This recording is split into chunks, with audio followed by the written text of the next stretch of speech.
السلام علیکم۔ Asia 41 news کے ساتھ میں ہوں آپ کی میزبان امنا عباس۔ خبر شامل کرتے ہیں جعفر آباد سے۔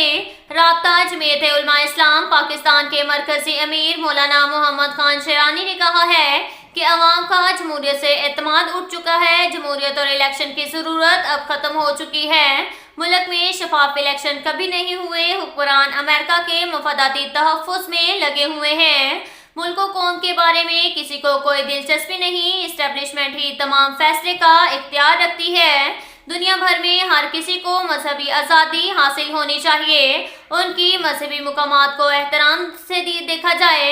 ان خیالات کا اظہار انہوں نے رابطہ جمعیت علماء اسلام پاکستان جعفر آباد کے دفتر کے افتتاح کے موقع پر صحافیوں سے گفتگو کرتے ہوئے کیا۔ اس موقع پر ضلعی امیر ڈاکٹر حفیظ الرحمان کھوسا، ایڈوکیٹ امیش کمار چمنانی، سابق سینیٹر عزیز اللہ بھی موجود تھے۔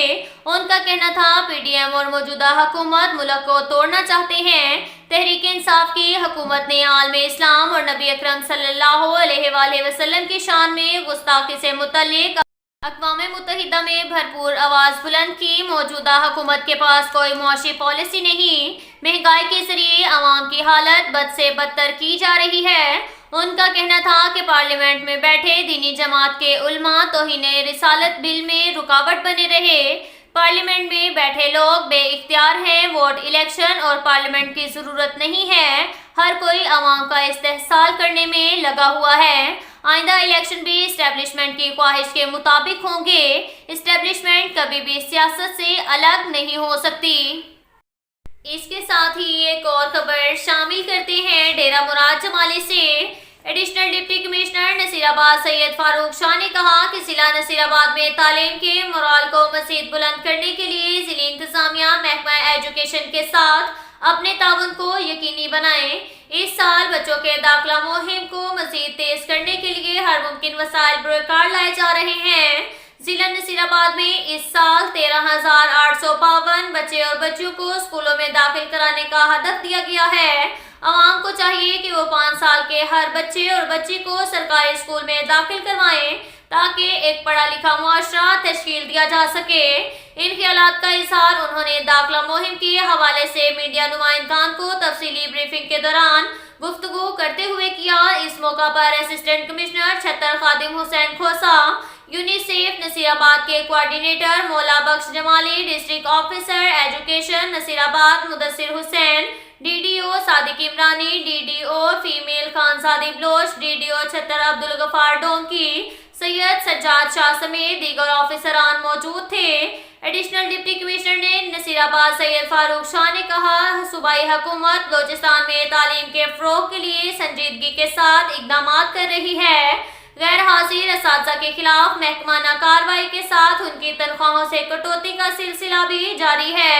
یہ تمام اقدامات کرنے کا مقصد صوبے سے جہالت ختم کرنا ہے۔ کوئی بھی معاشرہ ترقی کرنا چاہے تو لازم ہے اس معاشرے میں تعلیمی نظام مؤثر انداز میں رائج ہو۔ تعلیم کے حصول میں رکاوٹ کسی صورت برداشت نہیں کی جائے گی۔ انہوں نے کہا کہ بچوں کے داخلہ مہم اور عوام میں شعور آگاہی کے سیمینار اور واک کا بھی اہتمام کیا جائے گا۔ محکمہ تعلیم نصیر آباد ایجوکیشن سپورٹ پروگرام یونیسیف کی جانب سے داخلہ مہم کو 1 ماہ تک جاری رکھیں گے تاکہ اسکول داخلہ مہم کے ذریعے زیادہ سے زیادہ بچے ضلع بھر کے اور بچے اور بچیوں کو سرکاری اسکولوں میں داخل کروایا جا سکے۔ اس وقت ضلع نصیر آباد میں 624 سرکاری اسکول بچوں کو تعلیم کے زیور سے آراستہ کر رہے ہیں۔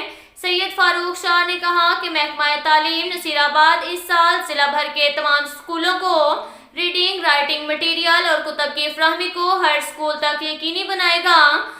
مسلسل نگرانی کے ذریعے ہر بچے تک حکومت کی جانب سے فراہم کردہ مطلوبہ کتب اور دیگر ریڈنگ مٹیریل کی فراہمی کا سلسلہ بھی جلد شروع کریں گے۔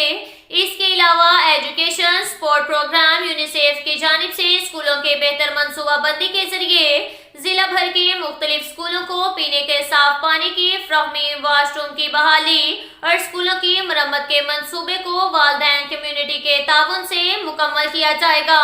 اب تک کے لیے اتنا ہی کافی ہے۔ ملتے ہیں اگلے بلیٹن میں، ہمارے ساتھ رہیے گا۔ اللہ حافظ۔